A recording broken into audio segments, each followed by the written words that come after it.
श्री शिवाय नमस्तुभ्यम। हर हर महादेव। महाराष्ट्र राज्य के शिरडी के समीप अहिल्यानगर में गुरुजी पंडित प्रदीप मिश्रा जी के द्वारा शिव महाप्राण कथा 12 अक्टूबर से शुरू हो गई है, जो कि 16 अक्टूबर तक चलने वाली है। 5 दिवसीय शिव महाप्राण कथा है। श्रवण आप दोपहर में 1 बजे से 4 बजे तक कर सकते हैं। आज 15 अक्टूबर चौथे दिन की शिव महाप्राण कथा में गुरुजी ने 2 बिल्कुल नए उपायों की जानकारी दी है, जिन्हें आप कल 16 अक्टूबर को भी करके अधिक से अधिक लाभ प्राप्त कर सकते हैं। साथ ही 20 अक्टूबर दीपावली की रात्रि का महालक्ष्मी प्राप्ति वाला सरल उपाय की भी जानकारी आपको इसी वीडियो के माध्यम से प्राप्त होने वाली है।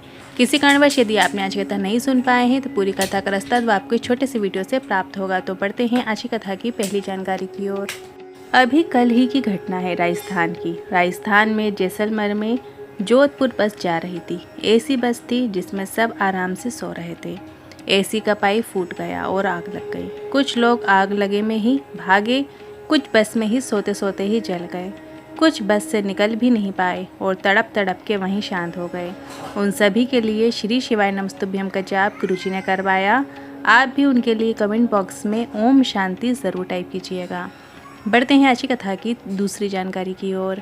गुरुजी ने कहा, जब गर्भाशय के अंदर पथरी हो जाए या गांठ हो जाए तो आपको ये उपाय करना है। गुरुजी का बताया गया उपाय है। गुरुजी ने कहा है आप डॉक्टर को भी ज़रूर दिखाइए। डॉक्टर जो दवाइयाँ देते हैं, जो मेडिसिन देते हैं, वो भी आपको कुंदकेश्वर महादेव के नाम से खाते जाना है।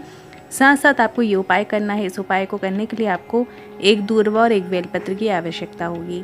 शिवलिंग पर आपको 1 दूर्वा और 1 बेलपत्र चढ़ाना है। ध्यान रखिए, जो दूर्वा है उसका अग्र भाग आपको लेना है और जो 1 बेलपत्र रहेगी उसके पीछे का डंठल आपको तोड़ लेना है। इसके बाद आप बेलपत्र का प्रयोग करें। बेलपत्र कहीं से भी कटी हुई नहीं होनी चाहिए। दोनों चीज़ें आपको शिवलिंग पे अर्पित कर देना है और इसके बाद वासुकी नाग और शत शीर्षा माता का नाम लेकर प्रातः काल खाना शुरू कर देना है। वो जो गांठ है या गर्भाशय में जो पथरी है या किसी प्रकार का रोग आपको लग रहा है तो वो गलना शुरू हो जाती है। डॉक्टर को ज़रूर दिखाएं। इलाज के साथ ये सरल उपाय ज़रूर करें। एक बार और शॉर्ट में सुन लीजिए। 1 दूर्वा और 1 बेलपत्र आपको शिवलिंग के ऊपर अर्पित करना है और वापस आपको दोनों चीज़ें प्राप्त कर लेना है। और अगले दिन सुबह के समय आपको वासुकी नाग और शत शीर्षा माता का नाम लेते हुए वो दूर्वा और बेलपत्र चबा चबा कर खा लेना है। बढ़ते हैं अगली तीसरी जानकारी की ओर। जब कोई नारी के, स्त्री के रजो धर्म से जुड़ी कोई समस्या है, जो भी दिक्कत हो, पेट में दर्द होता हो या रजस्वला से जुड़ी हुई कोई भी समस्या हो, तो शत शीर्षा माता का नाम लेकर शिवलिंग पर जल अर्पित करना शुरू कर देना है। यदि गर्भाशय या रजो धर्म से जुड़ी हुई समस्याएं आपको चल रही हैं, पीरियड सही समय पे नहीं आते हैं, रजो धर्म से जुड़ी हुई किसी भी प्रकार की समस्या के लिए आप ये उपाय करें। इस उपाय को करने के लिए आपको जल चढ़ाने की शुरुआत जो है वो माता अशोक सुंदरी के स्थान से करना है। शिवलिंग में जलाधारी में जो बीच में मोटी लाइन होती है वो अशोक सुंदरी माता के स्थान है। 1 कलश जल लीजिए और अशोक सुंदरी माता के स्थान से जल अर्पित करना शुरू करना है। फिर राइट साइड में घुमाते हुए वापस माता अशोक सुंदरी के स्थान पर अर्पित करना है। मतलब आपको अशोक सुंदरी माता के स्थान पर ही 7 बार गोल गोल घुमाकर माता अशोक सुंदरी के स्थान पर अर्पित करते जाना है। 7 बार घुमाना है और जब आप जल चढ़ाएंगे अशोक सुंदरी माता के स्थान पर घुमाते हुए जल चढ़ाएंगे, तब आपको शत शीर्षा माता का नाम लेते हुए करना है। इसके बाद जब पूरा कलश का जल आप अर्पित कर दें, थोड़ा सा जल औषधि रूप में आपको प्राप्त कर लेना है। इसके बाद नंदी भगवान के पास बैठकर शत शीर्षा माता का नाम लेते हुए उसी जल का आपको थोड़ा सा भाग का आचमन कर लेना है। डॉक्टर का इलाज भी कराइए। साथ साथ आपको ये उपाय करना है। लाभ जरूर देखने को मिलेगा। रजो धर्म से जुड़ी हुई किसी भी प्रकार की समस्या के लिए शत शीर्षा माता का नाम लिया जाता है और ये बहुत ही अच्छा सरल आसान उपाय है। आप मंदिर में जाकर, शिवालय में जाकर ये उपाय ज़रूर कर सकते हैं। बढ़ते हैं अगली चौथी जानकारी की ओर। गुरुजी ने बताया शत शीर्षा कौन है। तो जो शत शीर्षा है, जिनके नाम के अभी हमने उपाय बताए हैं, वो हैं वासुकी नाग की पत्नी। वासुकी नाग की पत्नी का नाम है शत शीर्षा। उन्होंने कार्तिक भगवान से एक वरदान मांगा। कार्तिक के महीने में शंकर भगवान के मंदिर में जो दीप दान करता है या जो दीप दान करें, वो संसार सागर में बार बार भी जन्म ना लेकर शिव धाम में ही वास करें। बढ़ते हैं अगली 5वीं जानकारी की ओर। गुरुजी का बताया गया उपाय है दीपावली की रात्रि का महालक्ष्मी प्राप्ति उपाय है। आसान भाषा में आप समझने का प्रयास कीजिएगा। दीपावली की रात्रि, मतलब 20 अक्टूबर को दीपावली की रात्रि रहेगी और दीपावली का दिन रहेगा। दीपावली का पर्व हम लोग मनाएंगे, लक्ष्मी जी की पूजा करेंगे, गणेश जी के साथ में ये पूजा होती है। तो दीपावली की रात्रि को किए जाने वाले विशेष उपाय की जानकारी देते हुए गुरुजी ने कहा, धन संपदा के लिए, घर के भंडार भरने के लिए, व्यापार वृद्धि के लिए आपको ये उपाय करना है।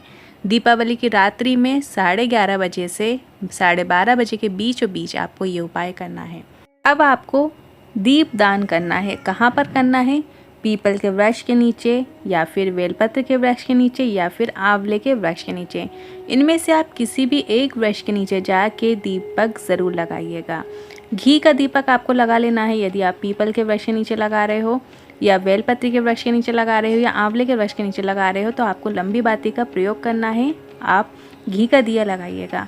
जब आप 11:30 बजे से 12:30 बजे के बीच में एक घी का दिया आप किसी भी वृक्ष के नीचे लगा कर आएंगे, जब आपने जहाँ पर दीपावली की पूजा की है, लक्ष्मी जी की पूजा की है, वहाँ से आपको एक सिक्का उठा लेना है और अपने घर के चारों ओर, चारों दिशाओं में घुमाते हुए, चारों कोनों में घुमाते हुए, हर एक रूम में घुमाते हुए, इसके बाद आपको वो सिक्का अपनी तिजोरी में, अपनी अलमारी में रख लेना है, या फिर व्यापार वाले स्थान में भी आप रख सकते हैं।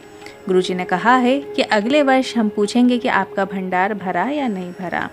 बहुत ही अच्छा, सरल और आसान उपाय हो। जब आप ये उपाय करें तो थोड़ा सा मौन रहे, बातचीत ना करें, चुपचाप। जो भी उपाय किए जाते हैं वो हमेशा मौन रहकर किए जाते हैं, चुपचाप होके किए जाते हैं। बढ़ते हैं अगली 6वीं जानकारी की ओर। इस वर्ष जो दीपावली का पर्व 20 अक्टूबर को है और इस दीपावली को सभी को गुरुजी ने बिल्कुल नए उपाय करने को कहा है। बहुत प्रयास कर रहे हैं कि जीवन में सफलता नहीं मिल पा रही है, या जो ऊंचा पद चाहते हैं वो नहीं मिल पा रहा है, या जीवन में कार्य सिद्धि के लिए, किसी भी क्षेत्र में सफलता प्राप्ति के लिए आपको ये उपाय करना है।